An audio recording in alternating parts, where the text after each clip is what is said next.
everybody, and welcome to another episode of Fantasy for the Ages, the show where father and son talk about fantasy and sci fi fiction, literature, movies, whatever, and just have some fun talking about stuff we enjoy. I'm Jim, I'm the dad. No son here today. This is another Dresden's Files episode for you, and he still hasn't even read book one. He'll get there eventually, and then he'll probably never watch these episodes. The young know everything. Nah, I'm just kidding. We continue to work on our regular Wheel of Time episodes and then other interesting ones we drop in here and there, but the Dresden Files for now is just me. So thank you for being here as we're going to take a look today at the 11th installment in the series, Turncoat. If you enjoy what you see here today, I invite you to like this, to subscribe, to share it with other people, help them find us, and come interact with us some more. All the links are in the show notes down here for our Discord channel, where you can find us on Twitter and Facebook and Instagram, even our email address. No one ever emails us anymore, but if you email, we will answer. So we hope to see you around, continuing to interact with us and sharing the fun of fantasy and sci fi fiction. Today, I am drinking something. We always do this on our episodes. I didn't make anything special. Dresden Files is kind of classic for me, a good old private investigator solving a mystery. Okay, this one is a little more unusual when it comes to mysteries than a lot of PI novels. Still, I made a classic drink. It's just a vodka martini, dirty, 3 olives.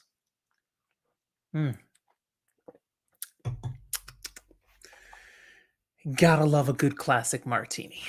If you haven't had one in a while, I invite you to try it. Unless you don't drink, that's cool. Stick to water and soda. Let me give you the spoiler clarification. Just like with all of the Dresden File review episodes, I will reference things from past books and I'll spoil the heck out of this one, but I will not ruin anything in the books beyond Book 11, Turncoat. So if you've read Turncoat, you're in a good, safe place. If you haven't read it, stop watching now.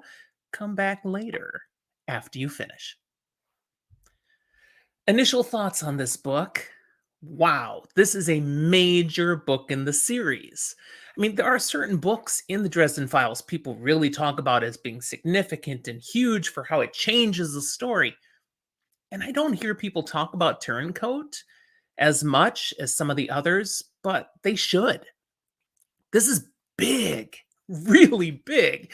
There's some major events that happen in this book, and it's going to be hard to talk about them succinctly.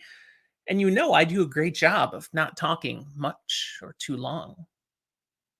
Okay, we're going to see what we can do on this one. But wow, a lot happens in this book. It's pretty major. So let's not waste any more time. Let's just get into the story. This one starts with Harry having a headache. Okay, that seems pretty blah, but it's not. It's actually pretty significant that he has a headache. He's been banged around a lot in the various books. It might make sense that the poor dude is suffering repetitive concussions and now he just deals with headaches. It's logical. Spoiler light, I want you to pay attention to the fact that the poor guy is suffering from headaches, and it's worth mentioning. That's all I'm going to say right now. In fact, that's all I'm going to say about it in this book. You'll thank me later. Dealing with this headache, he doesn't appreciate when someone starts pounding on his door. Okay, he's in his apartment. He's just at home, relaxing. Someone's knocking to get in. He goes to the door and, it's one of his favorite people in the world, Donald Morgan, the warden. That one who right away in the very first book was out to kill him if he did one step out of line.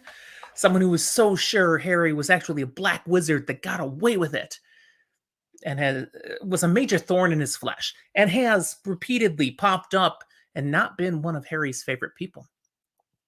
And Morgan is at his doorstep, bleeding, exhausted, and says, "The wardens are coming. Hide me," and passes out. I mean, he does say one more word, "Please," and then passes out. What the heck? Morgan, of all people, comes to Harry for help? Harry's a sucker for someone in need, though. He doesn't know what this is about, but okay, the wardens are out to get him. He knows there's only one thing wardens do to people in trouble: off with their heads. And Harry is not a big fan of that. So until he knows more, fine. Drags Morgan in, and he's gonna take care of him, try to help a little bit. Okay, he's medically a mess, and Harry is no doctor, but he knows a doctor. He calls Waldo Butters. "I need some help. Come patch this guy up."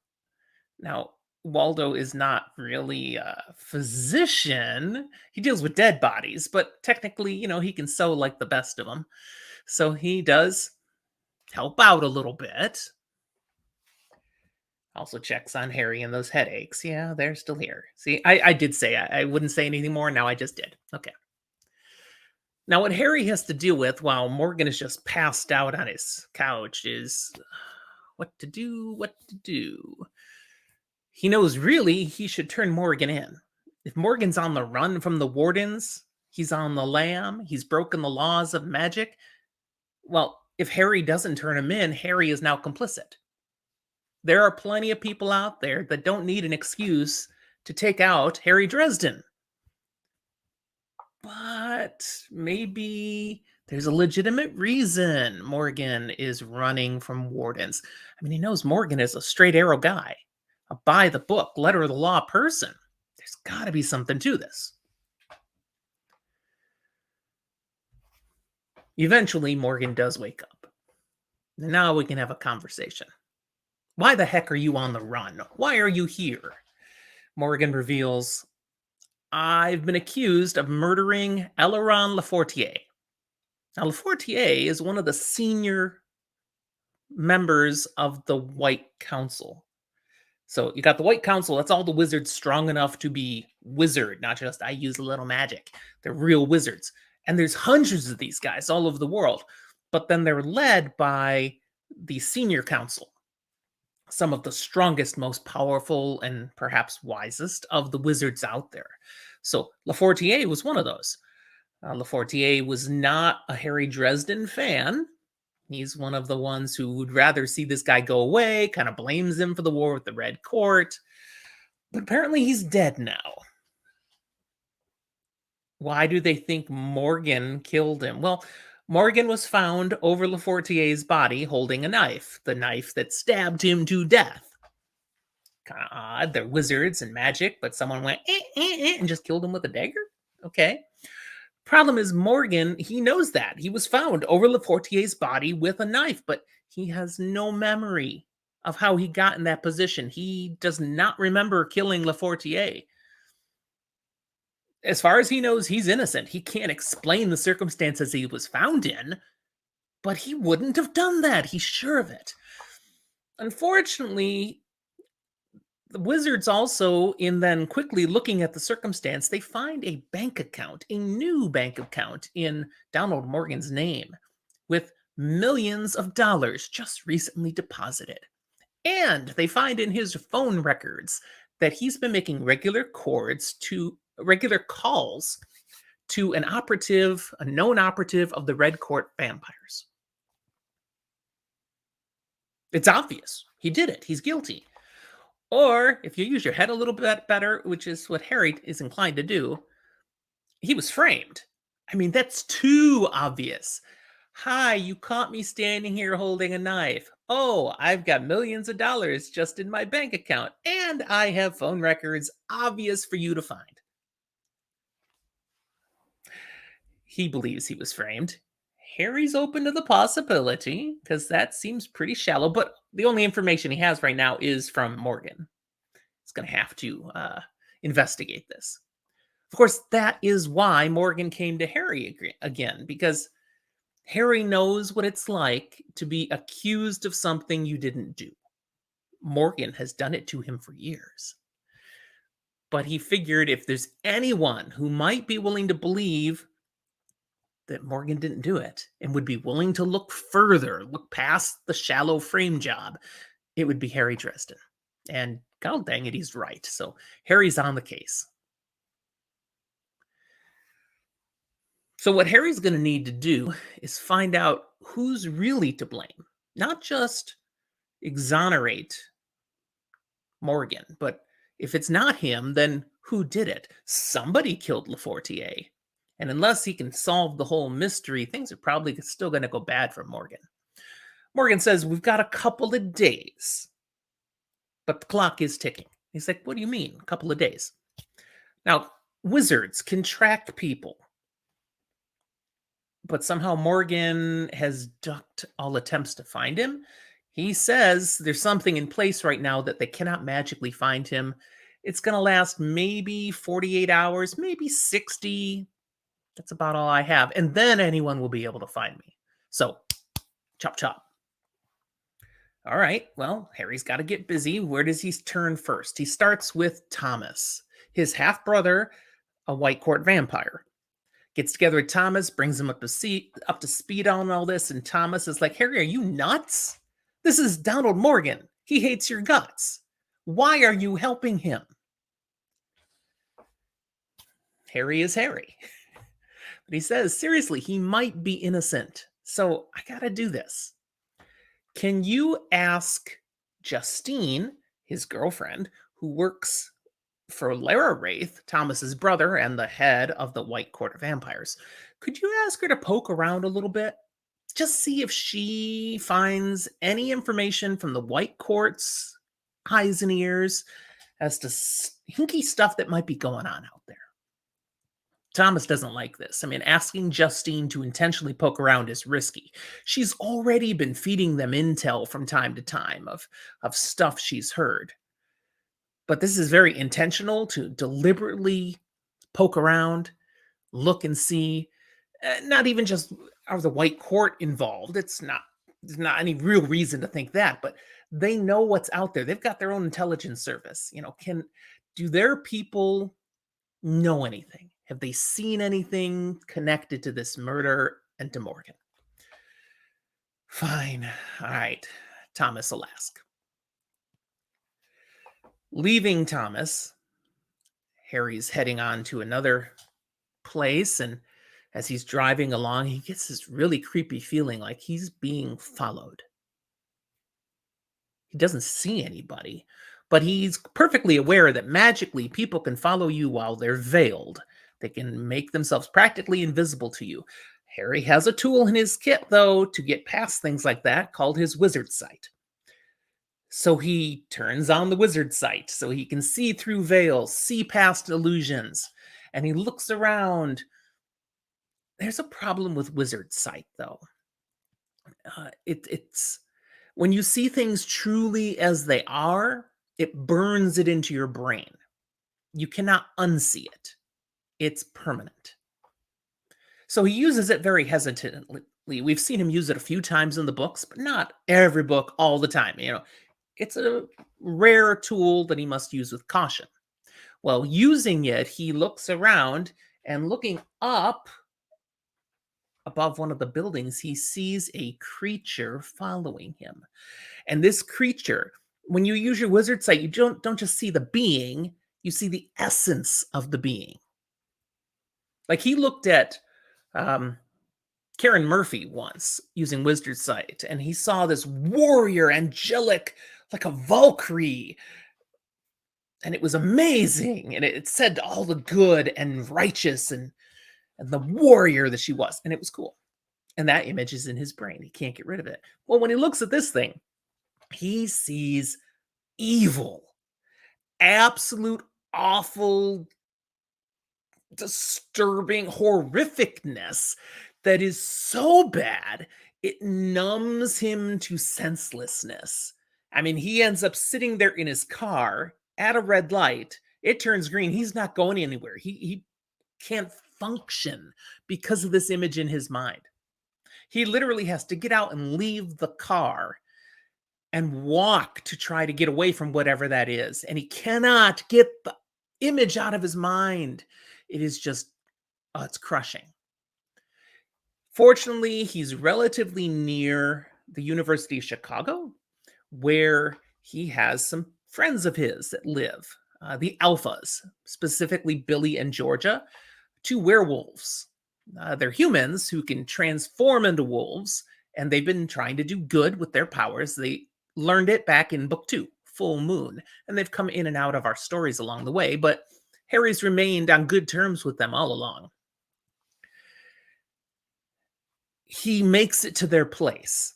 Again, he's barely sensible, but he pounds on their door. They let him in. They're like, "What is going on?" He's like, I, blah, blah, blah, blah. He's not making a lot of sense, but he does basically communicate to them he needs darkness. He needs to just get away from things for a moment.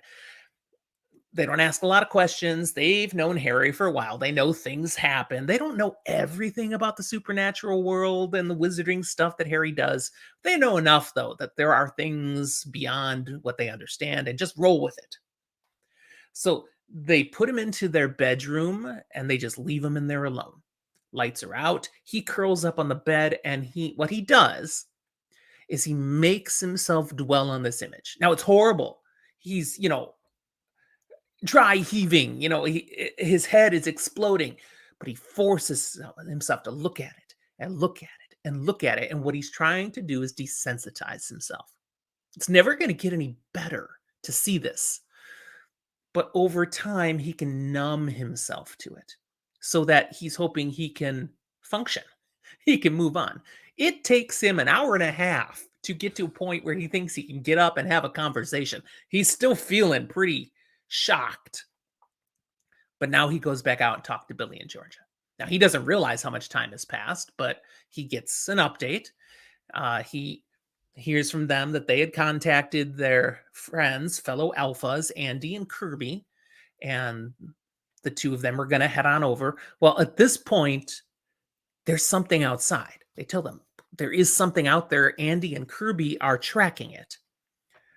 Harry realizes this could be the thing that I saw, and I don't know that they should be messing with this thing. And then the lights go out.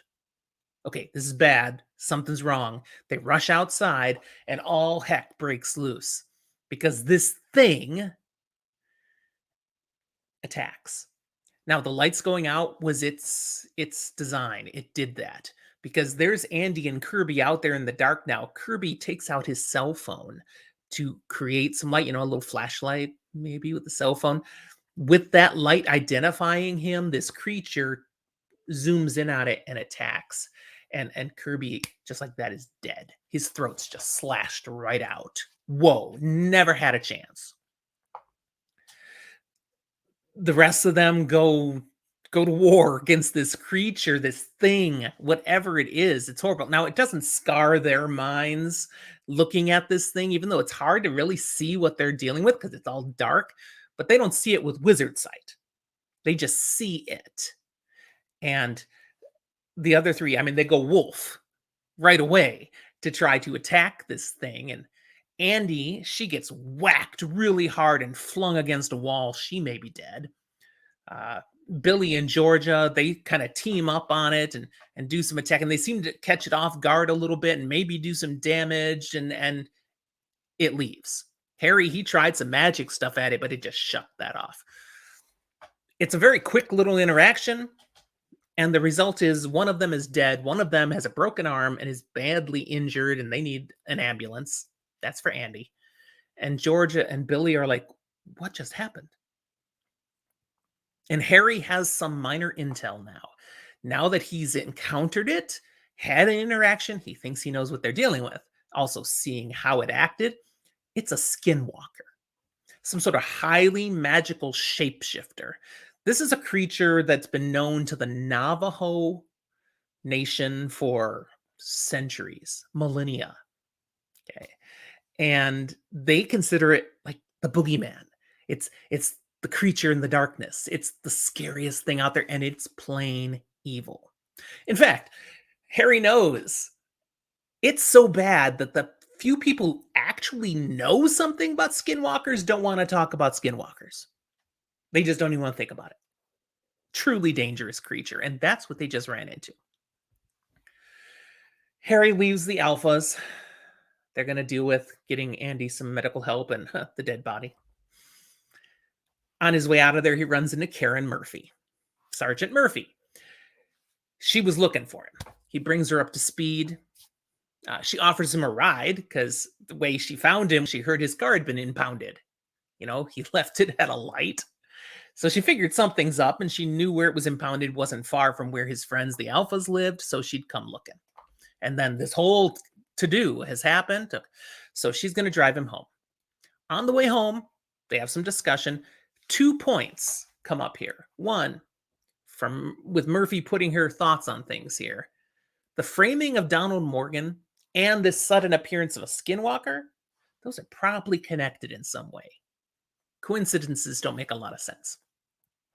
The other thing is Harry realizes he needs to talk to Listen to Wind. Listens to Wind is one of the senior council members, like Lafortier, the one who's dead, but Listens to Wind is Navajo.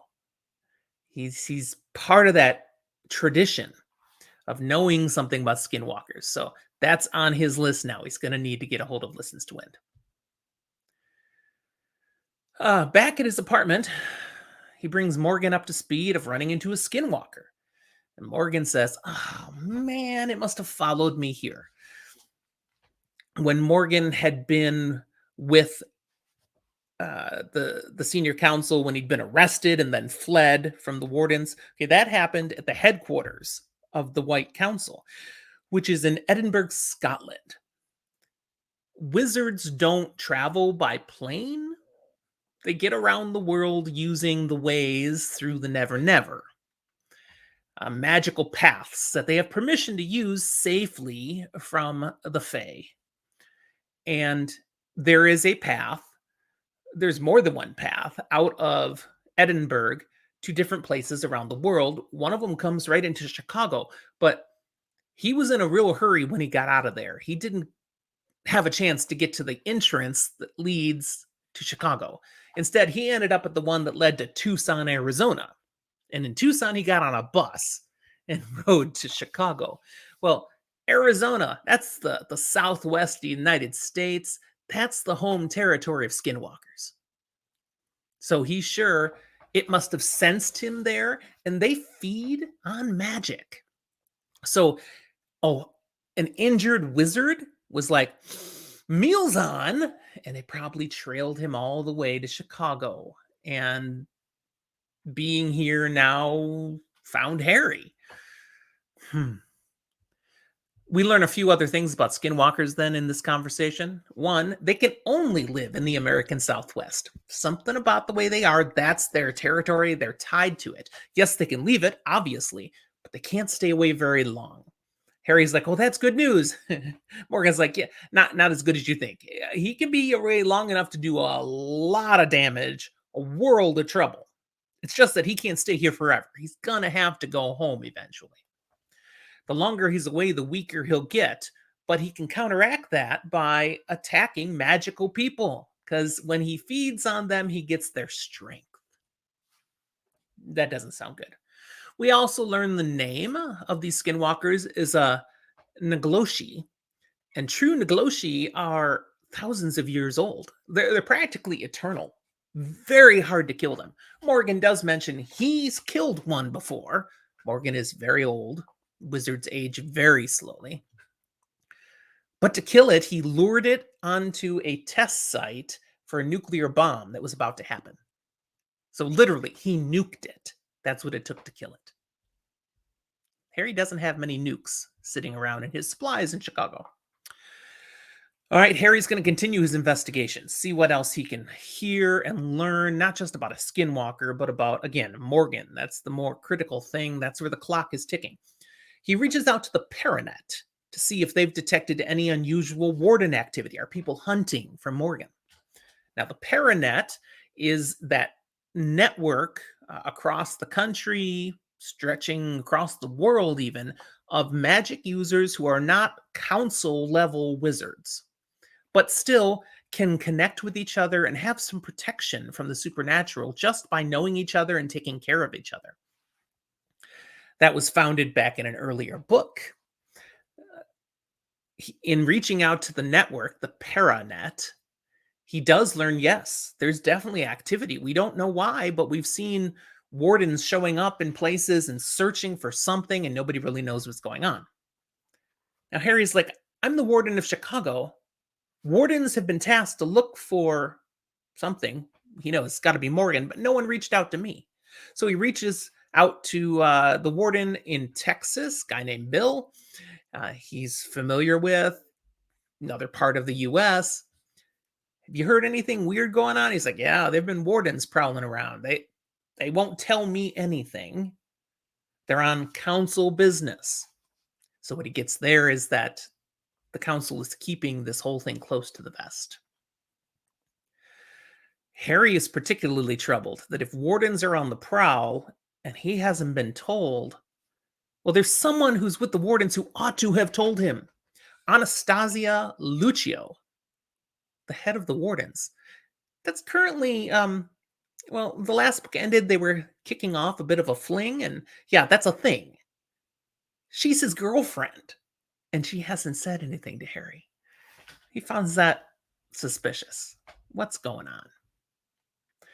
He gets contacted by Thomas at this point. Thomas has arranged a meeting for Harry with Justine, just setting up a random encounter at a nightlife club, a beaten banging place that the White Court actually owns.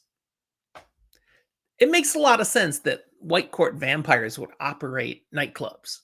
People come for a good time, to dance, to meet people, to be all up in each other's business and stuff, and let their inhibitions go. And that's like a buffet for a White Court vampire who feeds on emotions and sexuality. So, yeah, makes a lot of sense they run one of these. They find Justine here when they get into the place, and she's wearing an all-encompassing cat suit, gloves, full body suit. Even the hair is all tightly in place. Basically, all you can see of her is her face. She and Thomas embrace. There's a lot of benefits to a cat suit because remember, she's got this thing where there's true love between the two of them, which makes her poisonous to Thomas. If she was to touch him skin to skin, it would burn him. Well, she has no skin showing. They can hug all they want. That's kind of nice. She shares. She did some poking around, and yes, there's been a hit put out on Donald Morgan. It's just out there in the supernatural world. Anyone who comes upon him, feel free to bring him in dead. Harry's like, okay, wait a second. That is not how the White Council does business. The wardens would be going out after him, but they don't put out hits. Okay, something is really wrong here. This is above and beyond. Before the conversation goes any further, another White Court vampire of the Wraith family shows up. Madeline Wraith. And wow, does this one know how to make an entrance. She is dressed extremely sexy. She makes this entrance where like the whole room is impacted by her passing. She's just exuding that vibe, that aura that White Court vampires get off. So literally people are turning and they can't help but look at her. Male, female, doesn't matter. They're like, they want this. Filled with desire. She touches one young man as she walks by, and he basically melts in ecstasy. And she just got a little taste. Madeline pokes her nose into, hey, what's going on here? Makes a little trouble with their conversation, and Thomas, he just tries to dismiss her. Get out of here. Harry, he goes next level. He insults her. It's a great line. I quoted it here. He says to her, hey, don't get me wrong. You do that ensemble justice, but you're trying too hard. Lara does more for me just sitting in a chair than you did with your whole entrance. Booyah! Thomas insists Madeline leave. She refuses. They actually end up in a physical bang out fight, and Thomas cleans the floor with her. With a little help from Justine, when she's actually, kind of down, powerless for a moment, Justine kisses her, lets her hair brush against her. Anywhere it touches, she starts burning. It leaves her face disfigured. Um, she's kind of messed up when they leave the club. Now, of course, she's a white court vampire. She'll heal. But they didn't make any friends out of Madeline there. Outside the club, Harry, now going off on his own, runs into head warden Lucio, the girlfriend. She showed up finally. Well, it's about time. Kind of like, do you have anything you want to tell me? Hmm? He does get confirmation from her that, yeah, sorry, Harry, you've been intentionally left out of the loop on this, on orders of senior council member Ebenezer McCoy. Now remember, McCoy was the one who took Harry in when he was a youth after he'd gotten in trouble with his previous mentor, kind of like killed him. And McCoy became his master. Dresden was McCoy's apprentice for a couple of years. McCoy was also watching over Harry to make sure he didn't step out of line, and could have had to kill Harry if Harry misstepped. Harry didn't know that at the time. But they've had a bond over the years. Now, as adults, they've run into butting heads a little bit from time to time. But overall, Ebenezer and Harry are on good terms. And in this case, McCoy is looking out for Harry. He believed that based on how Morgan has treated Harry over the years, Harry would be very interested and likely to get some payback and be participating in the hunt to find Morgan. And he didn't think that'd be a good idea. Lucio tells Harry all of this because she says, I think Morgan may be innocent. I know I'm in charge of the wardens. We're looking for him, but he might be innocent. And if he is, well, then he might come after you. Now, she doesn't think he would come to him for help. She's saying he might come after you because if he can't prove his innocence, well, maybe he can take you out before he gets caught. Because some people in the White Council believe Harry might be the one who's been feeding information to the Red Court vampires. He might be a traitor. Morgan has been one of the loudest voices denouncing Harry as someone we can't trust, who's part of causing this whole problem and has probably continued to feed things to the Red Court to keep the issues going. Now, that sounds like motive. But Harry's like, come on, the very idea that Morgan could be working for the Red Court vampires, could be a traitor, it's ludicrous. Other than being found over Lafortier's body, the rest of the info is pretty shaky. It looks like an easy frame job. The fact that no one is looking deeper at that evidence is a sign of worry about the traitor. Especially worry from the Merlin. See, if the Red Court attacks again, and the Red Court has information that's been fed to it by a traitor, it could be a deadly attack. It could be the one more thing that's too much, that tips the battle, and the White Council loses the war. So everybody's really tense about it. They want the traitor found, and, well, it looks like Morgan's a traitor. So they don't want more information. They don't want it proved Morgan is not the traitor. They want this wrapped up with a bow and done. That's kind of what the Merlin understands politically would be a good thing to see. That's what Lucio says. Now, I want to point out here that what you hear people say in this book is not always exactly the way things are. You got a little bit of unreliable narrator where people are simply telling their perspective, because we're going to learn what the Merlin really thinks a little bit later here, and it's not going to match what you just heard Lucio saying. Harry returns home, and he finds Morgan and Molly and Mouse involved in a mess. Okay, Molly walked into the house because she had a job to do. She's the apprentice of Morgan, or of Dresden, and she had something to do down in the experiment area, something she's doing as part of her lessons. Morgan sees her walk in and Black Wizard, and assumes she's there for bad reasons. She sees him there, and this is the guy that hates Harry. This is the guy who's done things, and they go at it. And Mouse intervenes and basically has got them both immobilized. This massive dog, and that's what Harry walks in on. He's like, "Really?" He sends Molly out with Mouse, go walk the dog. And while she's gone, talking with Morgan, kind of gets down to, okay, you didn't really think Molly was up to anything no good. You were testing her because she's a black wizard. Again, that's how he sees it. She did mentally tamper with people's minds in the past. That's how she got in trouble. She's under the doom of Damocles. She's only been spared from execution because Harry is taking care of her, is teaching her, and is responsible for her. But Morgan's like, once you go evil, you're evil. Boom, black and white, cut and dry. So he pushed her to see if he could get her to break a law of magic, which she did not do, but she was really ready to break him. After a little chat, they do decide to bring Molly fully into the circle of trust, to explain why Morgan's there, explain what's going on. And the biggest reason is because, well, if this all goes south and Harry ends up going down with Morgan, then Molly's going to be executed too because her teacher is gone. There's no one responsible for her. The people who want her dead will make her dead. So she might as well be part of the solution before she ends up dealing with the problem. Next plan. We got to hide Morgan somewhere else. You just stumbled right in here. There's other people know where this apartment is.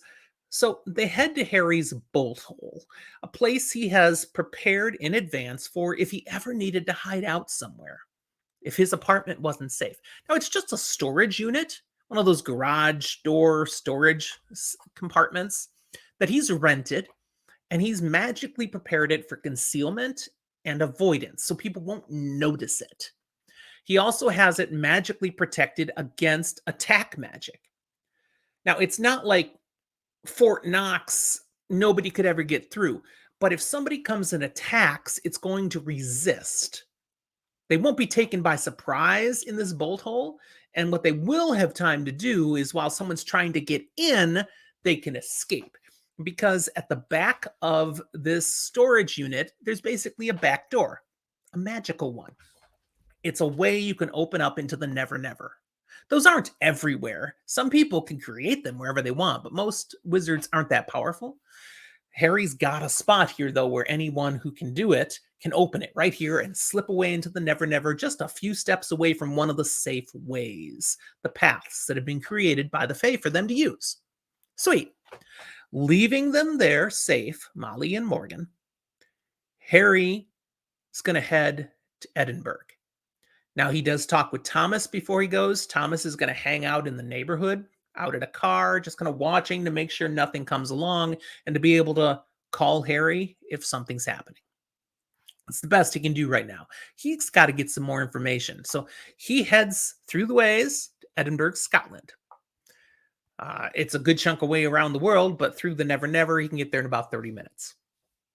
He's got to get some answers.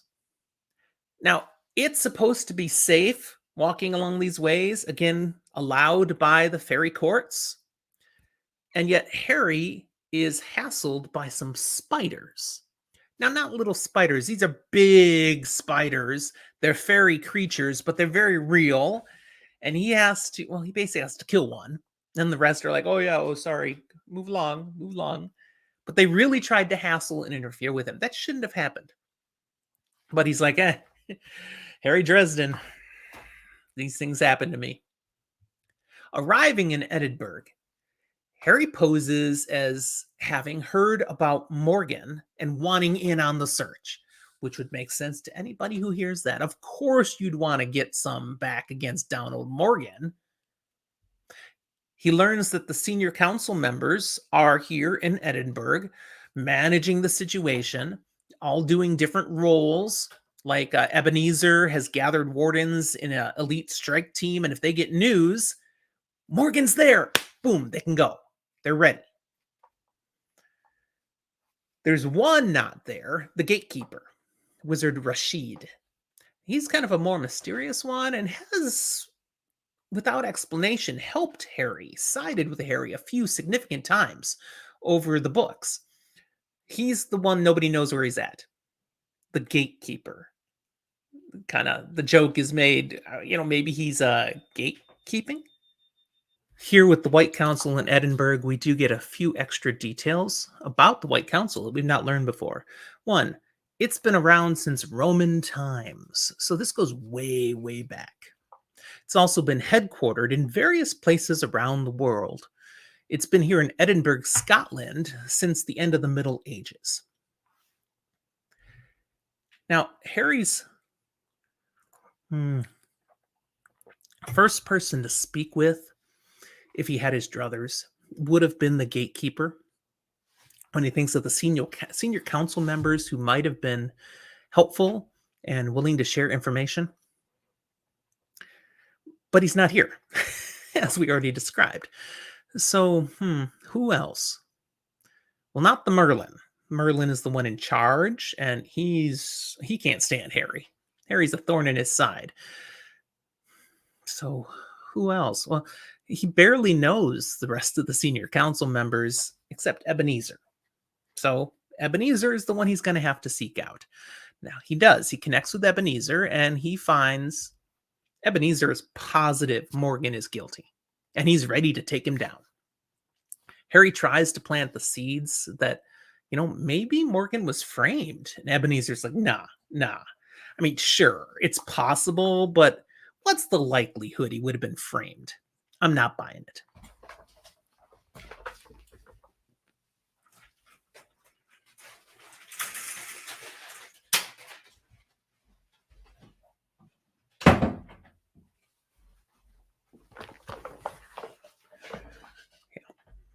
Highly unlikely he would have been framed. Highly unlikely he would have been framed. I am simply not going with that. You take, Occam's razor. You take the most likely thing. He's found with a knife over Lafortier's body. He's guilty. As they're talking about this, they're interrupted by Wizard Peabody, basically a pencil pusher who works full-time here in Edinburgh. And he hands Ebenezer a pen and puts some papers in front of him and says, I need some signatures. Harry is left with the impression that Peabody is, to quote, paper-pushing twit. But he uses the term bureaucramancer. He's a guy that thrives in the political environment and the running of things. Ebenezer points out Peabody is actually a pretty valuable asset. He's skilled at organization, and we're in the midst of a war with the Bread Court vampires. A lot of logistics to move around. We actually need a guy like Peabody. Harry finally puts it out there to Ebenezer that, I really think Morgan's innocent. I just got to put it out there. I think he's innocent. Ebenezer says, that's dangerous talk. If people hear you siding with Morgan, you could get lumped in with Morgan. That could be a good way to end up getting dead with Morgan. But Ebenezer says, Hoss, I'm not going to interfere. You do what you want to do. You investigate. And in fact, if you want to investigate more, you should go talk to Listen to Wind. Now, why? Well, Listens to Wind is up at the crime scene, and that is where Harry goes next. And from the conversation he has with Listens to Wind, he learns that he and the Merlin are actually trying to recreate what happened magically. Because when magic is used, you can do stuff to kind of draw on the power that was in place and maybe get a picture of what went on. Although they're not sure it's going to work because they're not sure any magic was used. Lafortier was just stabbed. But the Merlin is really active and interested in being able to find out that Morgan maybe isn't guilty. Because Morgan, everybody knows, was a Merlin guy. All in on the Merlin side. And if the Merlin's guy is guilty of something like this, it would diminish the Merlin's influence. In fact, it could lead to him not being the Merlin. It's an elected position. He could be removed. So politically, he'd really like proof Morgan is innocent. So Listens to Wind and the Merlin. They're going to do this powerful spell, but they need a little recharge before they do that. So they're both out of the room. They're getting some food. There's a buffet in a common area that they go ahead and hit, just stocked with food. Kind of nice. Pays to be powerful people, I guess. And then Listens to Wind goes back into the murder scene to start preparing, but the Merlin is still out there, and Harry ends up with the Merlin by himself for a little bit. Again, not his favorite person, either direction. But it does give them a chance to have a little time talking to each other. And Harry shares with the Merlin, okay, you hope he's innocent. Well, I'm actually interested in proving that as well. I don't think he did it. So I want your help. I want you to help me help you. That's what he says to the Merlin. I want the whole file on what happened at this crime scene. Everything that you have on Donald Morgan, all the evidence. I'd like a copy of it all. Merlin's like, well, on one requirement. I've got one thing I will need from you if I do that for you. He's like, really? You want to put a requirement on me to help you? Merlin's like, hey, you asked me, so... And here's his one requirement. It's not enough to clear Morgan. You have to find who really did it. I need the whole solution. Well, that's not really a problem for Harry, so he's willing to do it. Now, Pencil Pusher Peabody, he was actually in with Listens to Wind, having him sign some things now, and he comes out of the room at that point, and the Merlin says, hey, Peabody, I want you to give Wizard Dresden here a copy of all of the stuff we have on this case with Lafortier's death. Okay. So Peabody leads Dresden back to his office where he's got all the files, and he gets all the things together, and he turns them over to Harry, and then he hands him a pen and paper to sign for taking the files, and Harry's like, no, I'm not signing. What do you mean you're not signing? You have to sign. It's like, what are you going to do? Sue me? Hey, wardens, he's stealing. I'm a warden. Harry doesn't want to sign things and leave a trail when he's in the middle of something, because he also knows if this all goes south, the Merlin isn't going to cover for him. He's going to be, I don't know how he got this file. Yeah. So he needs to take care of himself. Off he goes, leaving Peabody spluttering with anger that you're not following protocol. Yeah, Pencil Pusher. All right, Harry returns to Chicago, to his apartment, catches a little shut-eye. Next morning, Murphy comes over, and they discuss the case and the evidence. Here's everything I got. Now, no amazing conclusions come from this conversation, but Murphy does make a suggestion. Follow the money. Okay, somebody, if this is a frame job of Donald Morgan, even if it's a real thing, somebody put that money in Morgan's account, in an account they created for him. So find where the money came from. Good idea. Then Thomas calls, tells Harry, get down to the storage center. There's trouble. And mid-sentence, the line goes dead. That's not good. Murphy and Harry head off to the storage center. Getting there, Thomas is gone. He's missing. Vehicle's still there. No Thomas. No answers. They also find themselves very quickly attacked by a bunch of people in gray suits. In fact, guys that all look identical. It's like the Matrix. And a whole bunch of Mr. Agent Smiths are coming out. What the heck? And they just keep coming and coming and coming. They find out very quickly these aren't real people, because as they're being threatened, Murphy shoots a couple of them and they explode into ectoplasm. These are creatures of Fae. Okay, they're purely magical. So shoot away. And they do. They start trying to deal with them, but they're quickly being overpowered.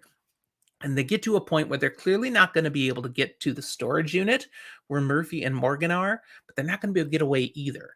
Last ditch attempt, Harry creates a magic circle around them, and that cuts them off. These are creatures, magical creatures of Fae that can't enter a circle. So we're safe now. Except then the guy who summoned them all comes up. Now it's a guy named Binder. Binder is sort of a wizard, but he's a one-trick wizard, and he's more or less a mercenary. He is on the job. Somebody's hired him to find Morgan. And what he can do, why he's called Binder, is he can bring things out of the Never Never and bind them to his will. So he's been sucking these gray men, creatures, his minions, to be his army for him. And he controls them. Now, humorously, uh, as a warden, Harry is familiar with Binder. He knows about him.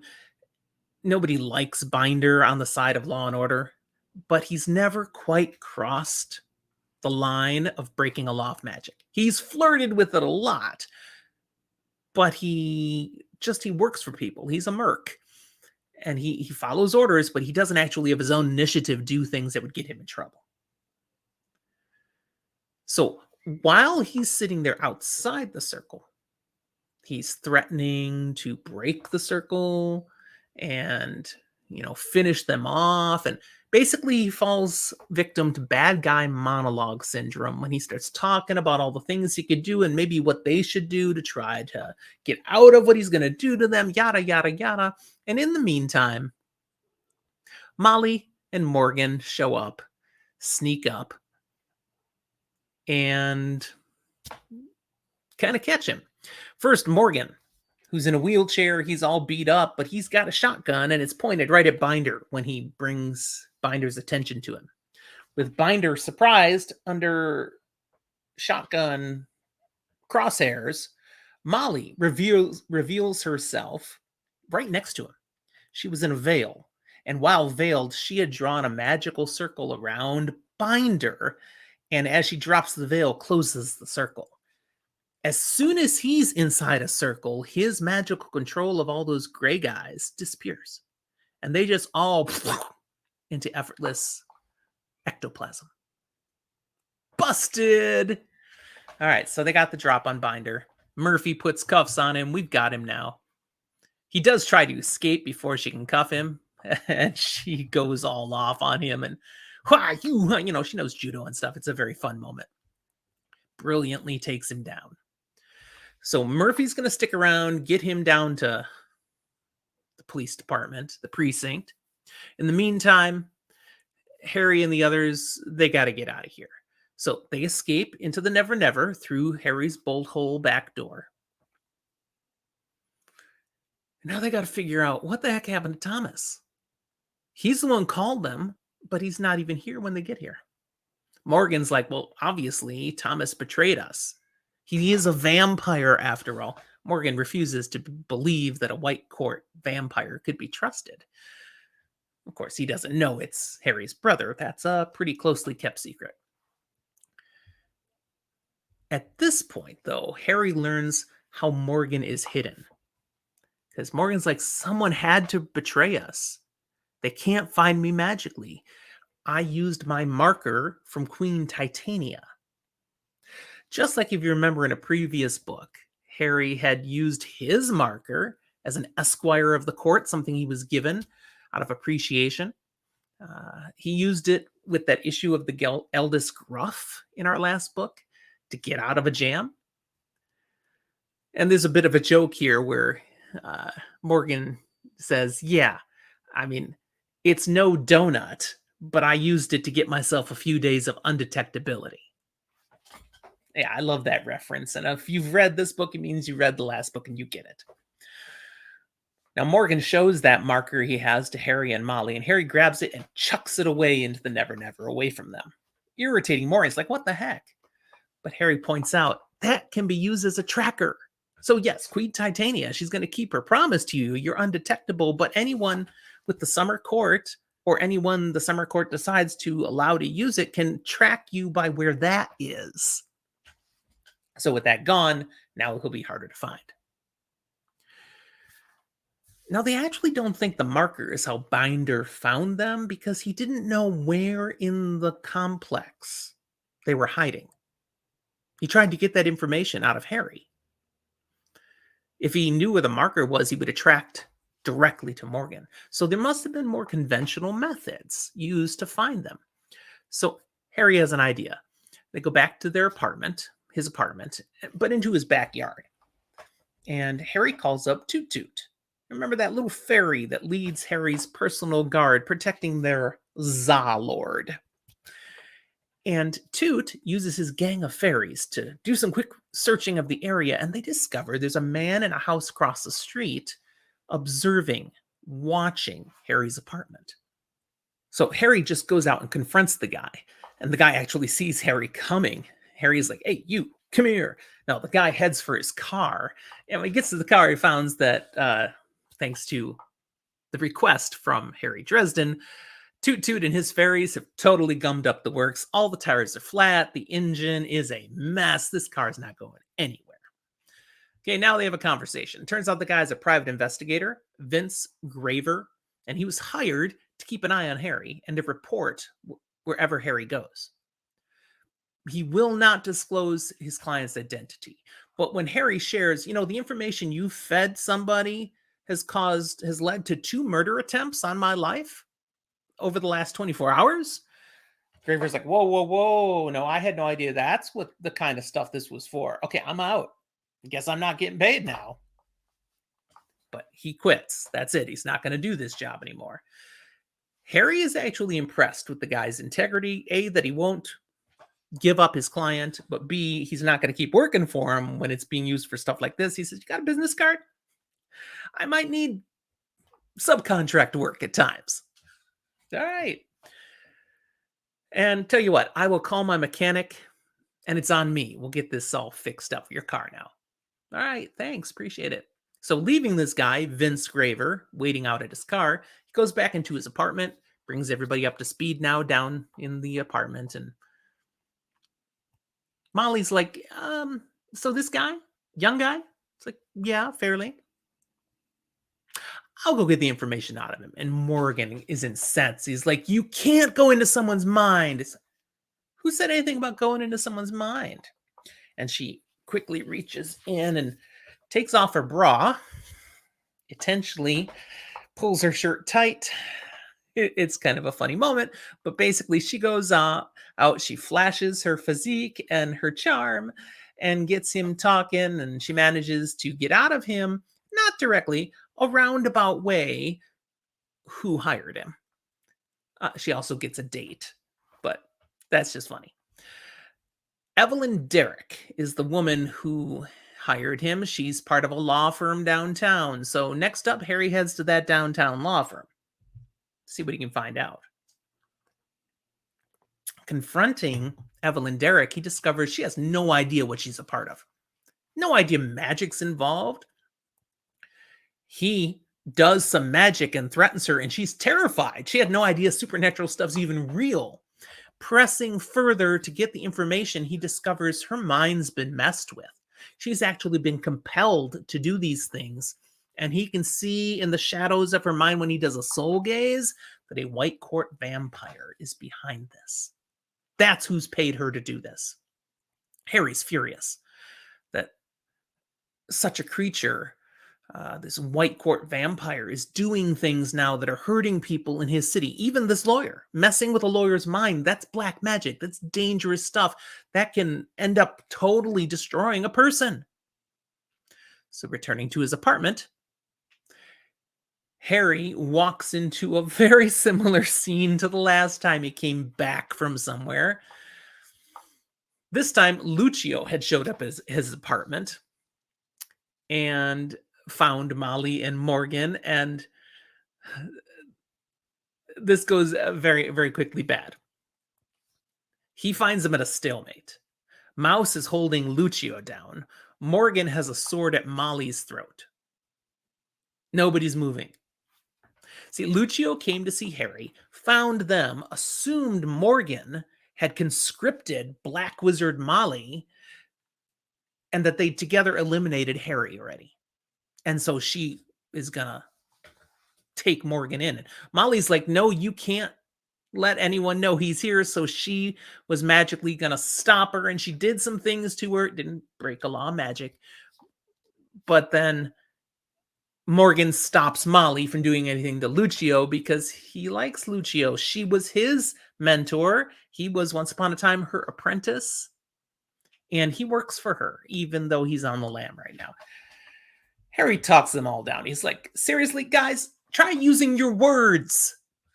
Stop fighting all the time. This is ridiculous. But then he has to admit, okay, I can see how bad this may have looked when Lucio walked in. I get it. Lucio reveals that she actually believed Morgan was guilty, but not that he did it of his own free will. She thinks he may have been either blackmailed into killing the Fortier or compelled in some way, but she does think he did it and needs to be taken in.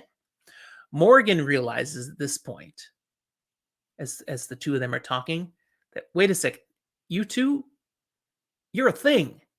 He had no idea Lucio and Dresden were dating.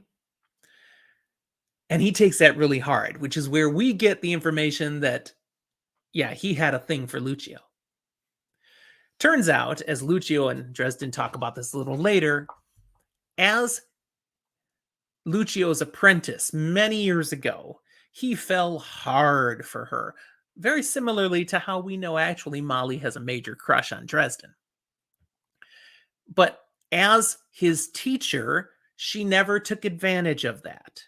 Again, as Dresden has done with Molly.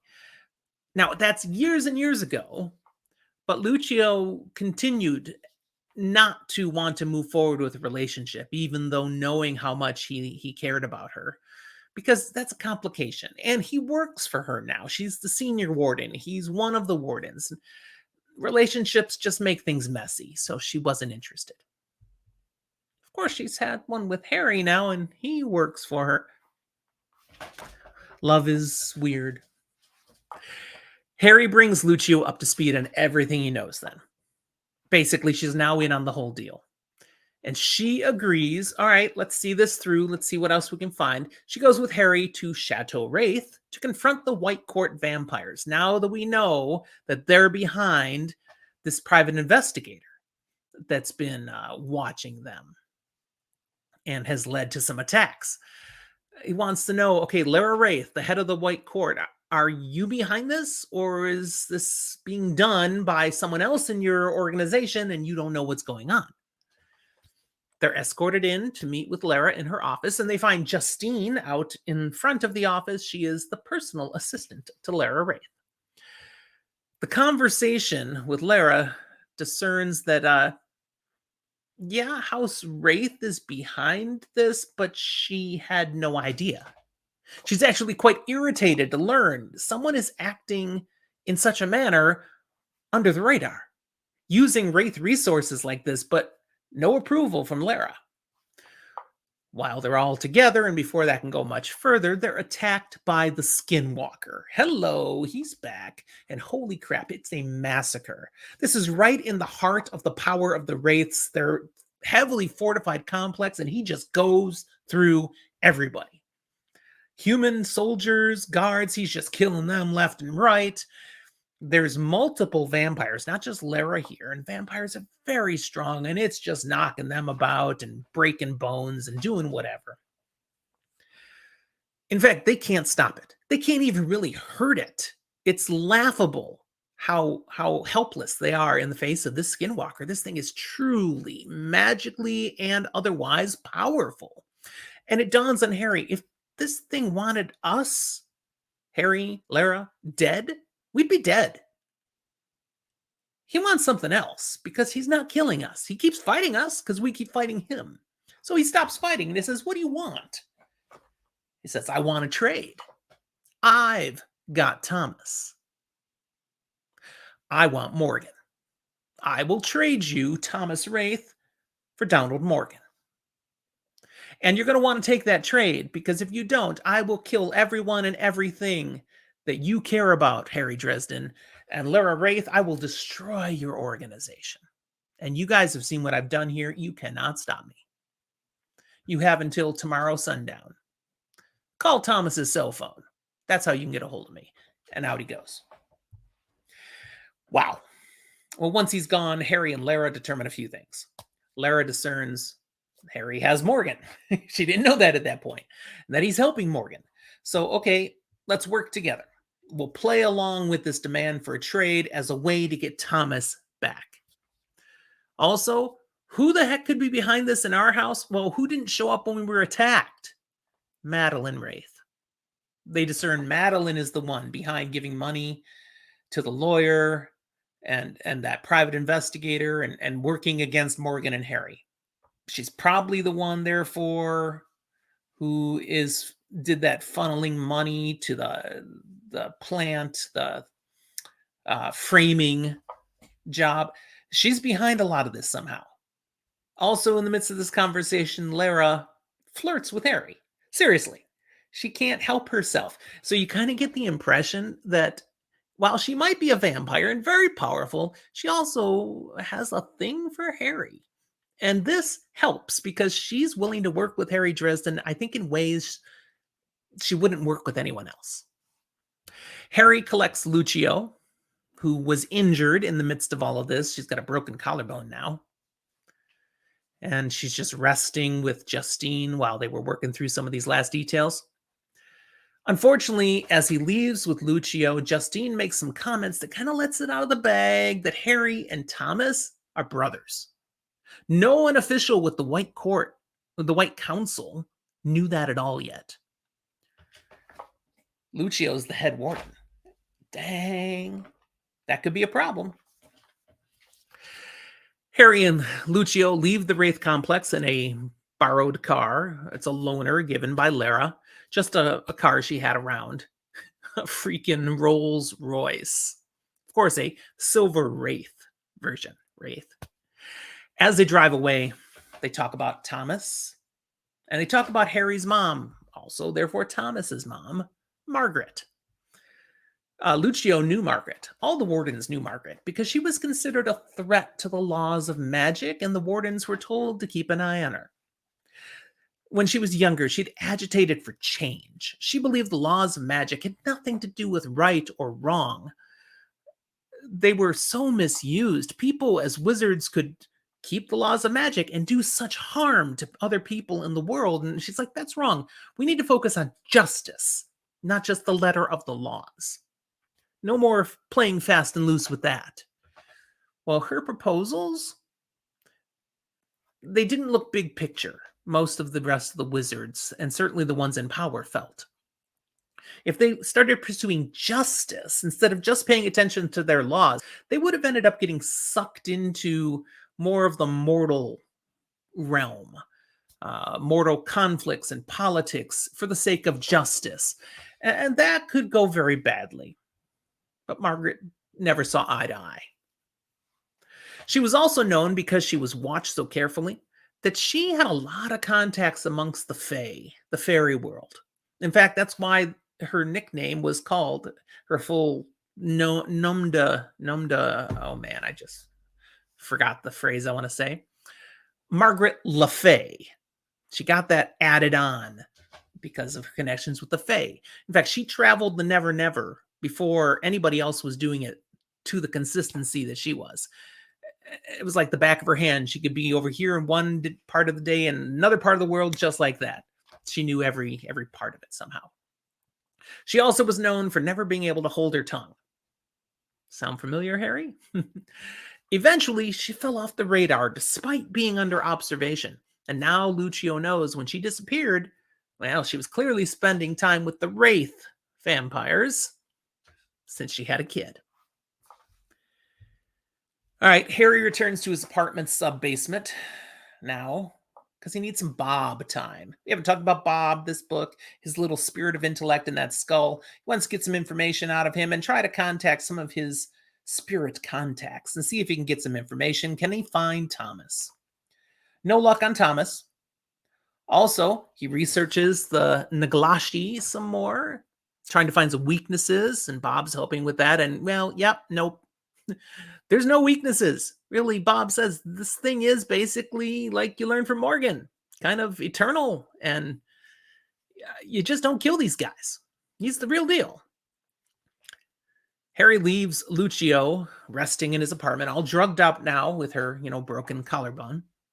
And Morgan is still there as well, and they're both left under Molly's care.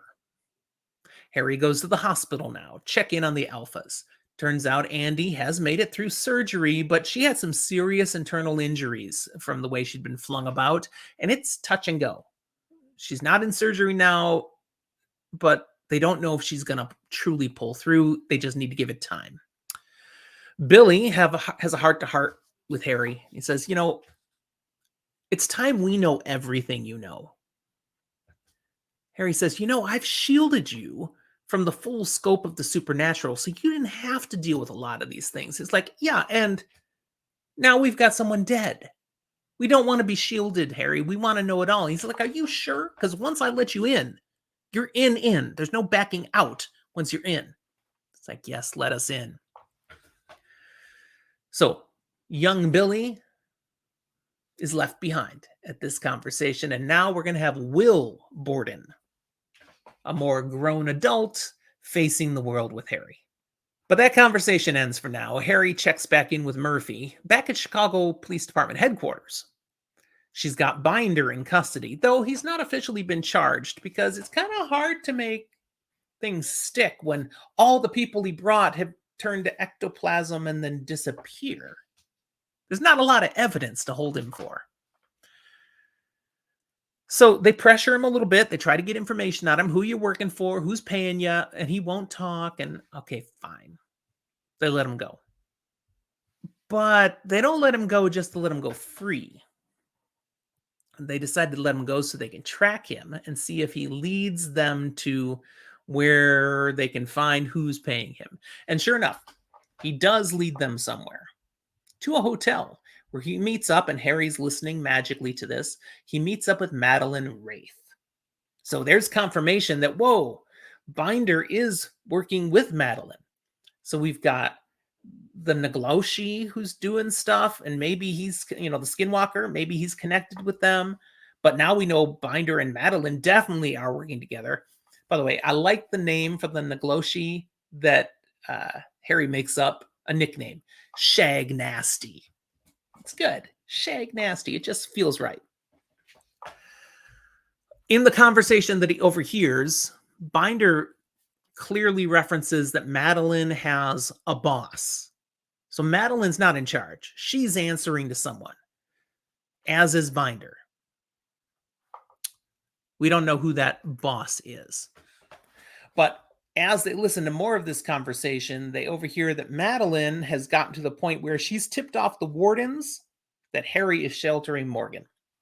She felt that was the right move now. Harry starts to panic. Oh man, we're busted. They're coming now. And Murphy calms him down. Hey. There's a lot of wardens, right? There's a whole organization. Okay, I'm sure she called in an anonymous tip. It's not like she's going to call in and say, hi, I'm one of the bad guys, and I know where another bad guy has someone you want, and they're just going to come running. It's going to be an anonymous tip. They get lots of tips. They'll decide whether they should investigate. They'll consider, then maybe they'll take action. By the time they figure anything out, it's going to be quite a while before they move on this tip. You don't have to panic. Okay. Well, you may not have to panic, but we should move Morgan again. Somewhere safer than my apartment. Returning to that apartment, for crying out loud, that they are gone off against each other again. It's like a recurring theme. He finds Morgan slumped against a wall, fresh blood showing up through his bandages. He's holding a little semi-automatic pistol. Molly is trapped on the floor, face down in front of the sofa with Mouse on top of her, so she can't move. And he's got a paw up on top of Lucio, like threatening almost to hurt Lucio. Lucio's unconscious. Okay, and Mouse has been shot. What the heck? Okay, what happened this time? Molly believed someone may have tampered with Lucio's brain. So she decided to enter Lucio's mind and check. Morgan saw what she was going to do. That is breaking a law of magic, and he tried to shoot her to stop her. Now, it's a teeny little pistol. He was not likely to kill her with it, but he was clearly trying to stop her with it.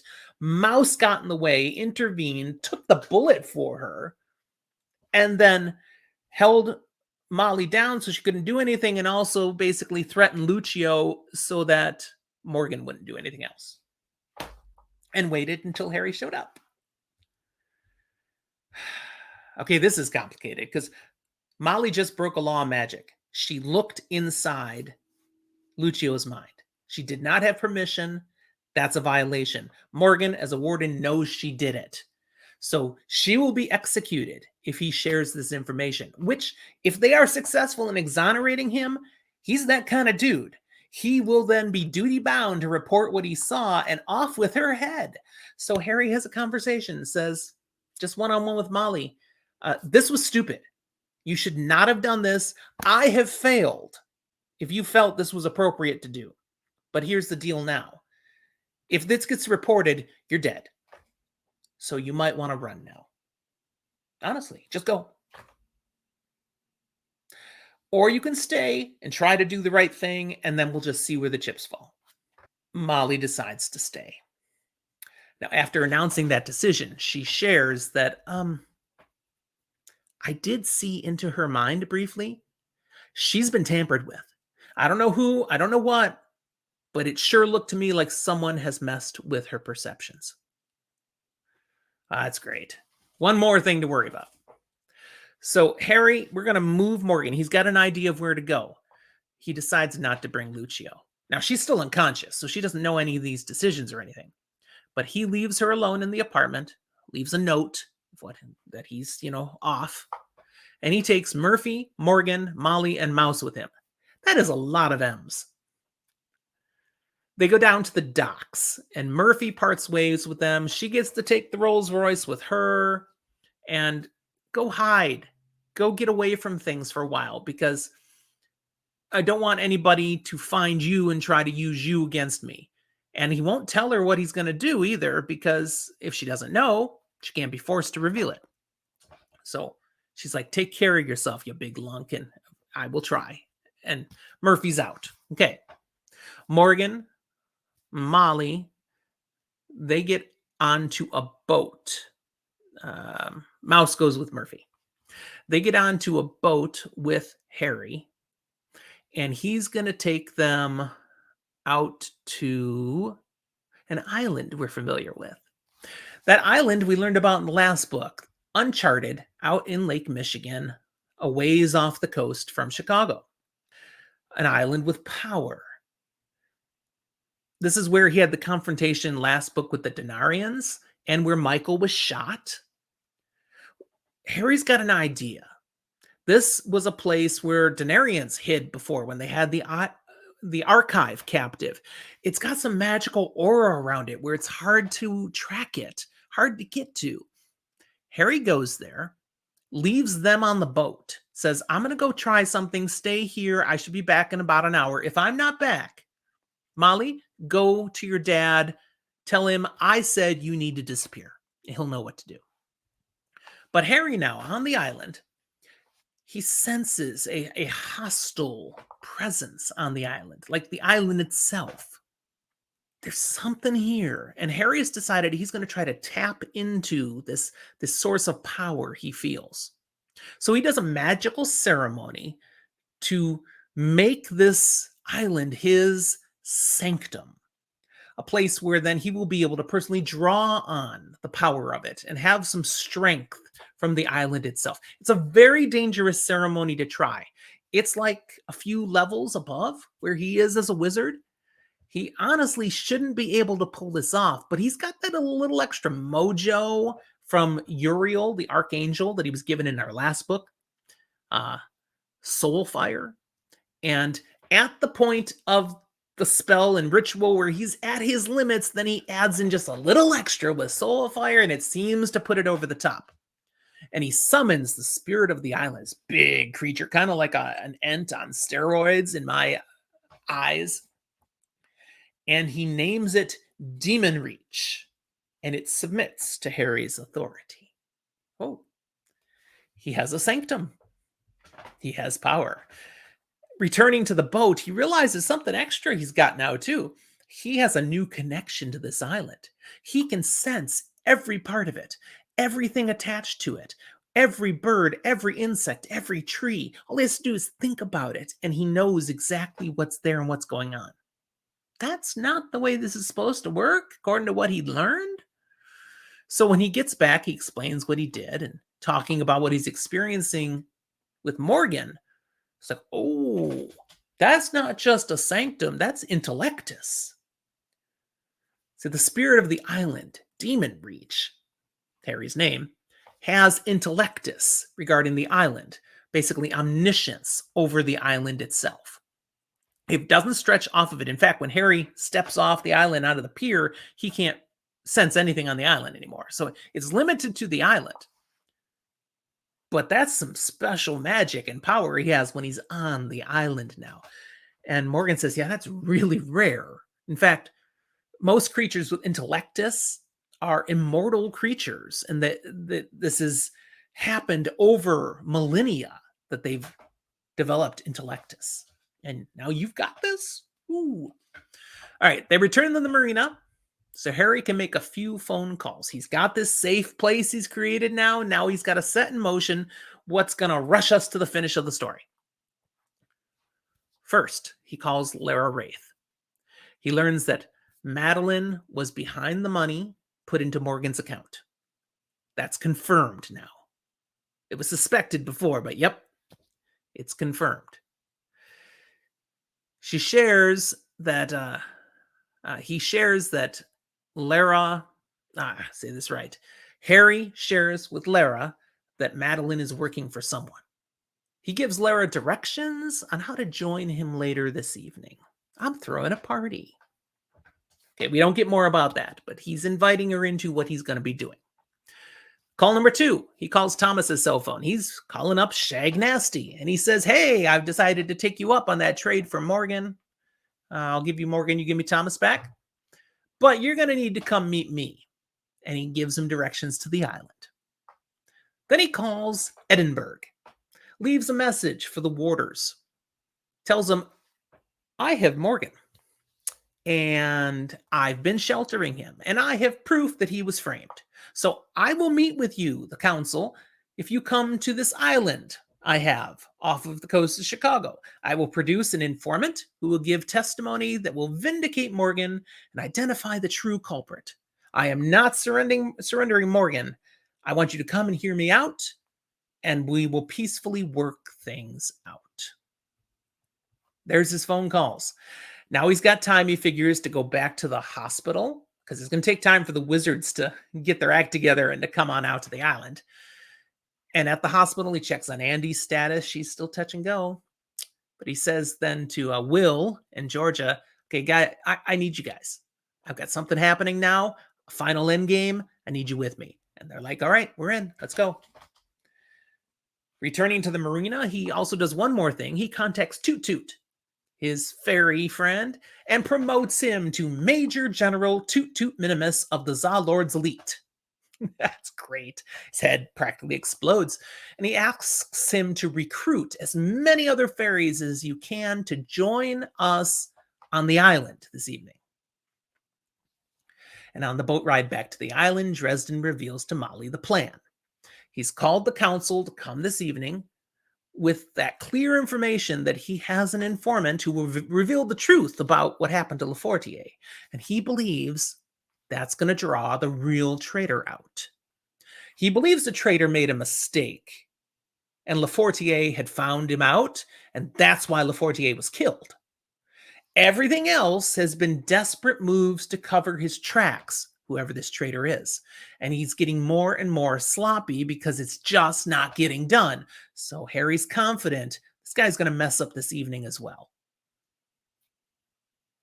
Arriving at the island, Harry is confronted by the gatekeeper. Rashid is there. Again, we haven't seen him up till this point. But he's here to stop Harry. He has a number of cryptic things to say, one of them being, for example, it is not Harry's time yet to challenge the White Council to battle. Yet? What? It's like he has some prescience over things that are to come. So he does not want to see Harry die, which is what will happen if he goes on with his plans. So I'm here to stop you. Harry says, but come on, I am not letting them kill Morgan because that's the Black Council working in the shadows in the background. This is them manipulating things and they have to be stopped. The gatekeeper agrees. He'd never heard the phrase Black Council, but he agrees there's forces working behind things, manipulating stuff. But he also suspects Harry might be working for them. Harry's like, wait a second. And they talk about this. He does manage to sway the gatekeeper's thinking. Still, though, knowing what the plan is, trying to suck the traitor out, gatekeeper does not want to let Harry proceed. He's like, you're going to die. Others are going to die. And then Harry steps off the pier onto the island and says, are you sure? And the gatekeeper kind of looks again and, whoa, what did you do? You did that? You made this place your sanctum? Yep. And the gatekeeper now says, all right, you might pull this off. Huh. Yeah, you have a chance. And he's like, hey, you want to help me? Gatekeeper's like, no, I can't come on the island. He's been standing on the pier. I can't come on the island. It holds a grudge. Okay, there's something there. We're not going to get any more information about it now. But he says, I will help as I am able. And then he opens a portal and steps through it. He's gone. All right, Harry gets everybody else off the boat with him, and they work, making preparations throughout the rest of the daylight hours. We don't get to learn what those preparations are. They'll all come into play shortly. At twilight, the wizards show up. They arrive on a boat. Ebenezer's driving it. He's got Ancient Mai and Listens to Wind with him as senior council members.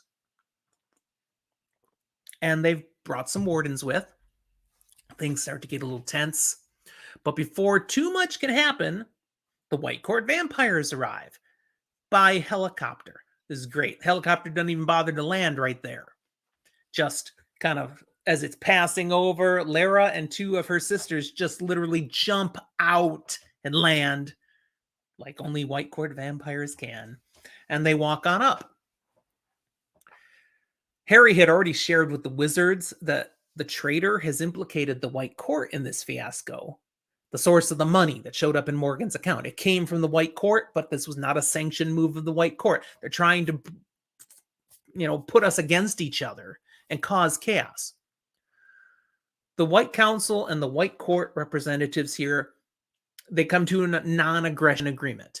For the terms of this meeting, we won't fight each other. All right, let's see this out. Let's hear what Harry has to say. Lara and the wizards discuss the fact that a wraith, Thomas, has been taken captive by a skinwalker who is demanding he be traded for Morgan. And Lara, that's why she's here specifically, to see that she gets Thomas back, a wraith. The wizards don't see how this is germane to this particular meeting Harry's called, and Harry says, well, you also need to understand I've invited the skinwalker here. Whoa, hey, ho. Then things quickly go to crap. As Harry, with his power of intellectus, becomes aware that a whole bunch of other people have suddenly showed up on the island. And people's maybe the wrong term. Beings. Beings are showing up on the island. He's pretty sure he sensed more vampires, which is probably the rest of Lara's crew, here to make sure they can get Thomas back. But then there's a couple over in one part of the island, another couple at a different part that have showed up, and they have more showing up with them. They've come somehow at magical means, whatever, but the numbers are multiplying, especially from this one pair that they're pretty sure, Harry's pretty sure that's got to be Madeline and Binder, because the numbers that are showing up around them have to be Binder's gobs. The goons, his minions, and he's just sucking them out of thin air, basically, creating them from the never never. Now, it is way too difficult to explain a battle scene like what happens here with any effectiveness. You got to read this to fully enjoy it, but here's the basics. Harry basically gets everybody to, okay, we need to go attack one of these groups before they all merge on us and overwhelm us. So they take off. Vampires, wardens, Harry, all together. Ancient Mai and Listens to Wind, they don't come with them as fast. They're older. They don't move quite like the rest do. They kind of leave them behind. And they go confront the closest group.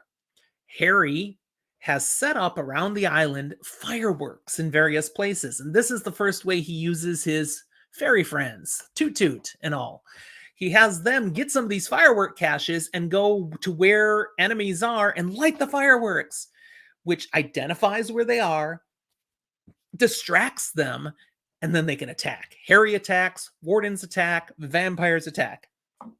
These first ones to be identified are some of the gray men of Binder, so he was right about that. They take a whole bunch of them out very quickly. With that group done, let's move on to the next group. But Ebenezer and the wardens say, Listens to Wind and Ancient Mai got left behind. We're going to go back to them and work with them. Harry and Lara are going to continue on to try to get to Binder. They need to stop Binder because he keeps bringing in all these goons. If they stop the summoner, the goons go away. Lara is going to go with, because where Binder is, Madeline Wraith probably is, and she wants a piece of Madeline. So they do that. Lara had 2 sister vampires. She'd already sent them off on other spots of the island. So it's just Lara with Harry. And as they're walking forward, at one point, Lara sets off an explosion. Basically, boom, and there's no more Lara.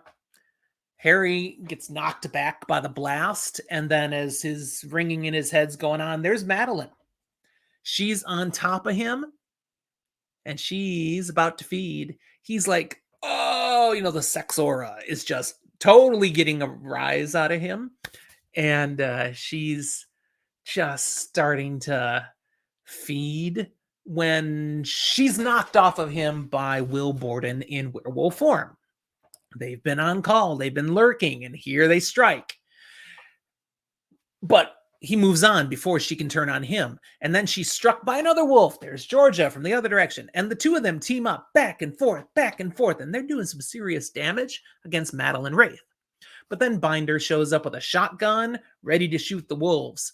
And Harry's like, guys, run. And they take off. He shoots at them. Just bam, about 8 shots of the shotgun. And then Harry pulls his gun. He's got his trusty 44, this big old handgun of his. He doesn't use it very often, but right now he's too dazed to do any magic. So the 44, he aims right for the middle of Binder, but he's so loopy, he ends up just shooting him in the leg. But that takes him down. Madeline turns on Harry, so he shoots her too. And again, he empties the rest of the shots into her, and she's taken some pretty good damage, but she is not down. Now he's at her mercy. Binder warns her, don't kill Harry. Wizard's death curse, he could take us all out with the death curse. She's like, no worries. Again, I'm just going to feed on him. In fact, I really need to feed on him. That'll help me with the injuries from the wolves. And just as she starts feeding, the burned and battered body, known as Lara Wraith, comes rushing out of the woods and puts Madeline in a headlock, gets her all off balance, and disembowels her, talking to her as she rips her guts out of her and basically eats her. It's disgusting. And she's saying to her, for once in your life, you're going to do some good. Lara looks like a corpse. She is so injured from the explosion. So she's going to feed. She's going to suck in Madeline's strength and power and consume her wholly and be better from that. Ugh. Harry, he crawls away from all this. This is gross stuff. He gets over by Binder, have a brief conversation. Binder does not know who the boss is, just some dude with a British accent. It's like, fine, you've been paid to work. This is not something you need to do anymore. I want you gone. And if I see you again, I'm going to kill you. But go. He lets Binder go. Harry goes on to find Will and Georgia. They're having sexy time. Okay, it turns out they did all that attacking on Madeline. They basically got infected by her blood. And They did what came naturally. So they're not in werewolf form anymore. They're in human form, naked, in the bushes together. And Harry's like, oh, whoops, wish I hadn't seen that. Sorry. And they look at him and they're just stoned out of their minds on this emotional, sexy power. So he just gets Toot Toot to leave some of the fairies kind of on guard over them. They're out of the fight. Then he feels through his intellectus that the Nagloshi has arrived with Thomas. And he's heading straight to the tower, the cottage up at the top by the old lighthouse, where he has Morgan and Molly hidden. He's heading straight to them. So the charm is gone, apparently. He can sense right where Morgan is. Harry beelines up there to try to beat him to it, and they get there kind of at the same time, but Harry is not seen. So the skinwalker is walking straight up there. He's just dragging Thomas along. Thomas is alive. Harry can see he's alive, but he's in bad shape. Harry can sense again through his intellectus power that the White Council, they have their hands full. They're fighting. Things maybe aren't going so good for them, but they're going to have to be on their own right now. He's got to deal with Shag Nasty. But his whole plan was to have the wizards and the vampires with him to team up on Shag Nasty, and now he's here by himself. Again, Shag Nasty doesn't see Harry, sees the cottage, and he tries to go right in and get Morgan, and it magically keeps him out. And Harry can sense this is something the island is doing of its own initiative. It recognizes a skinwalker and doesn't like it. And it's taking some glee in preventing it from getting what it wants. Skinwalker is not happy about this. He starts pacing back and forth in front of the cottage, trying to get Harry to come out. He thinks Harry's inside there. Thinks Harry is doing this. Harry comes up with a new plan. He doesn't have to stop the skinwalker. He just has to give Thomas away from the skinwalker. If he can get Thomas into the cottage, they'll be safe from the skinwalker, and eventually the White Council and the vampires will have dealt with the bad guys. They'll come and deal with the skinwalker. Well, he can't think of how he could possibly get Thomas, like run up to him and grab him and run away. That's not going to work. So he comes up with his idea to use his force spell, and he times it as Shag Nasty is dragging Thomas behind him, dragging him right past the opening to the cottage. He blasts Thomas with his spell. It rips Thomas out of the guy's hands and into the cottage. Shag Nasty turns at Harry. You took my guy. And now they go. It's wartime. And Harry just goes off. He's thinking about what he just saw you had done to Thomas, the others you have hurt. Goes off. Harry really impressively goes all magical power on him and really seems to give him a run for his money, except that in the end, Harry's thrown everything he has at him, and the Nagloshi is still not phased. Now Harry's a bit beat up, prepared to die. Now Shag Nasty falls to that bad guy monologue syndrome. He has a few more lines to talk instead of just killing Harry. One of them is he points out, Thomas, I had him for a day and a half, and I did so much to him. There's nothing left. What do you think he might be doing in there with that young female I can smell? Oh, no.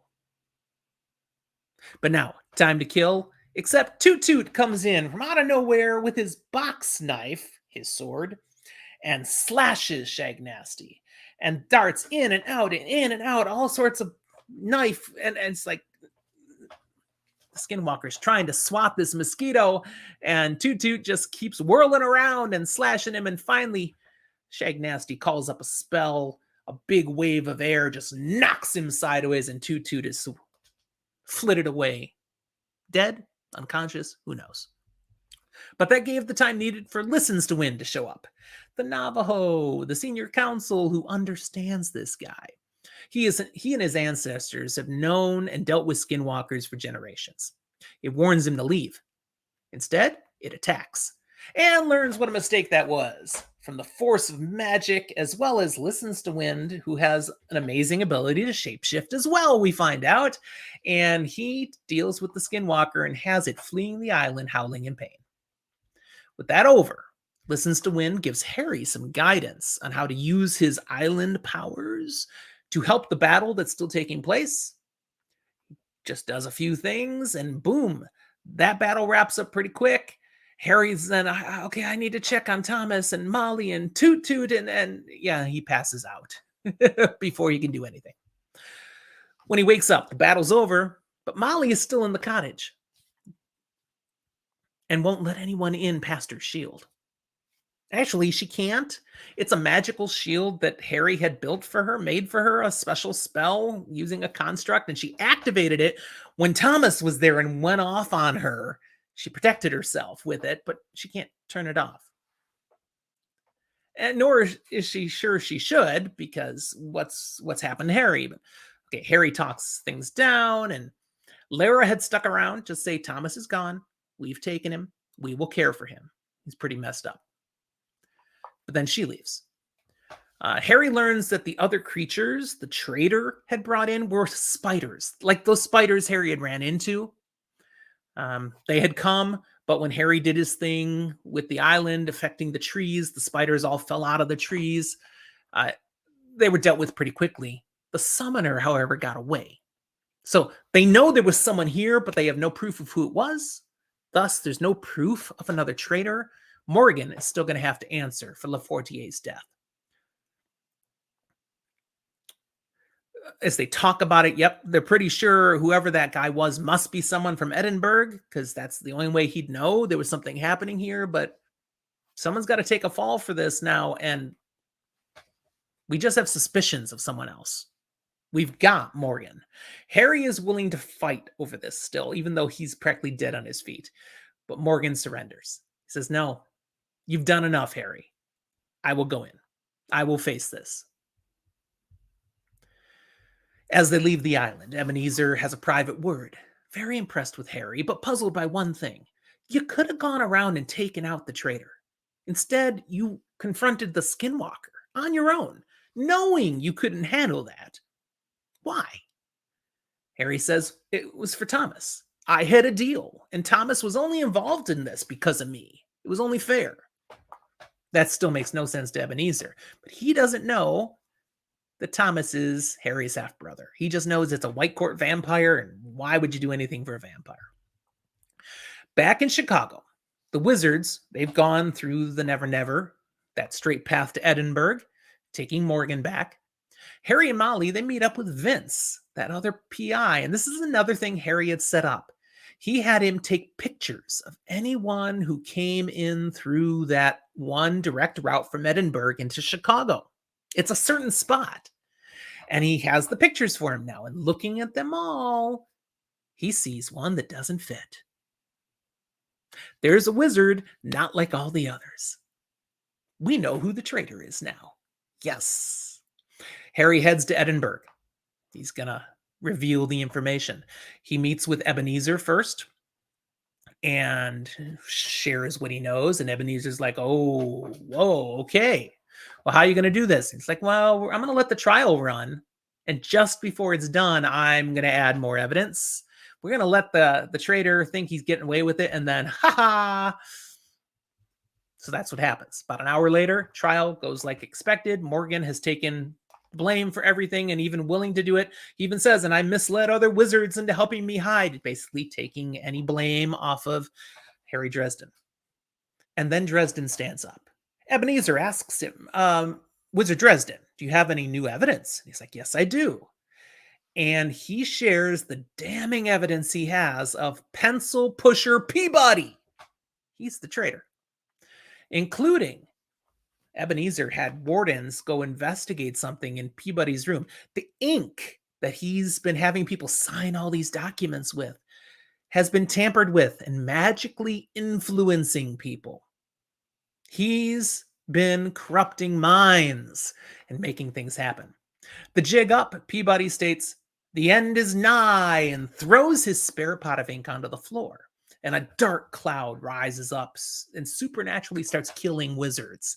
And then the lights go out.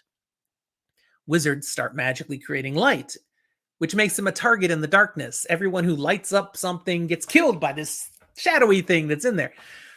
Only a couple seconds pass when the Merlin and other senior council members take control, get things settled, deal with this spirit thing. The Merlin sends Harry after Peabody. Don't let him get away. I'm sending some wardens too, but we don't know who else might have been tampered with. You're one who hasn't been around here. Go get him. So he does. He chases after him, finds out, yeah, a lot of the wardens have been tampered with. Every time he says the phrase, the end is nigh, wardens freeze up. They don't move. Peabody gets to a point where he opens a portal to jump into the Never Never. Harry jumps in after him before he can close it. They grapple and fight, but unfortunately, Peabody has a knife and Harry doesn't. Does stab him, and he's getting the best of him when blam! Gunshot goes off. Peabody's dead. Turning around, it's Morgan. Morgan had chased after them too. Morgan is bleeding out now because he's never healed from his injuries and he was not capable of running like this. And within a couple minutes, he's dead. But he tells Harry in those final moments, I still want to take the blame for killing Lafortier. Because it was really Lucio. I came upon the scene. Lucio was standing there with the knife. She'd been compelled, obviously, by Peabody to do that. So I had veiled her quickly, and then I took the blame. And of course, he's going to do that because he still loves Lucio. And then he admits, point blank, I went to you, Harry, because of all people, you know what it's like to be hunted when you're innocent. And one more thing. I didn't tell anyone about Molly. And then the secret dies with Morgan right there. So he might have been a scumbag to Harry many, many times, but in the end, he did him a solid. The official story leaked by the Wizards to save face and put this to bed is that Peabody and Morgan were co-conspirators. Great.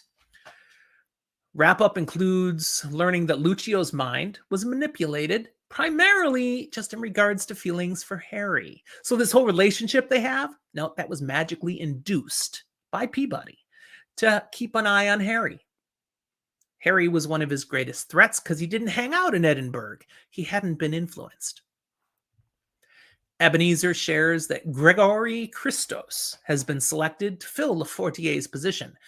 He was Lafortier's protege, cut of the same mold. So not the seniority type of wizard who would have normally gone into the position, but instead a power block within the council that wanted someone like Lafortier still gets Christos into that position. Oh, and officially, that whole mess at the trial was a lone wacko. That's how it's being portrayed. Officially, there is no Black Council. But of course, Harry's like, what if Christos is Black Council? What if he was the other guy with Peabody? We don't know who the other guy on the island was. Now we could have the same guy right there in power. This totally sucks. Ebenezer agrees. And he says, okay, since the senior council won't officially state there is a Black Council, then some of us are going to start more intentionally, unofficially, working on this. Sort of a gray council. And we'll see what we can do. Final thoughts on this book. Whew. We clearly haven't seen the last of the Black Council. What's their long-range plan? What is going on here? When and how will they strike next? Because you gotta know something more is coming. While there was brief mention of Red Court vampires in this book, there was no actual sighting. They weren't involved. Now, the White Council has taken a blow here with this traitor in its midst. And there's been this mental manipulation, and everybody's wondering who's been tampered with. Is there lingering effects? Will the Red Court strike soon? Seems like it might be a prime time. And what's next for Harry and Demon Reach Island? The senior council wizards who were there, especially Rashid and Listens to Wind, even Ebenezer, they seem to understand there's something much more to this place than Harry realizes, and he's tapped into something more powerful and dangerous than he knows. I think we'll be hearing more about this. Oh, and poor Thomas. The Naglashi truly screwed him up, took him back to a much more primal white court vampire state. Now, Lara, she's quite proud of her little brother. He's finally acting like a white court vampire. Will it last, or will we eventually get the real Thomas we know and love, who doesn't just want to feed on everybody and let the demon run? Things to be discovered as we move forward. But that is it. That's where we'll stop with this book. Whew, lots of good information there. Thank you for sticking around for the full coverage of it. And keep reading. So you can come and join me when we get to the next book, because wow, the next one is even next level over what Turncoat was. I mean, this had some major changes introduced for the series, and what an impact, but you ain't seen nothing yet. In the meantime, you've seen all these things running over here. Be sure to come up and connect with us. Discord, Facebook, Twitter, Instagram. Anyway, we want to hear from you. I'll talk to you next time.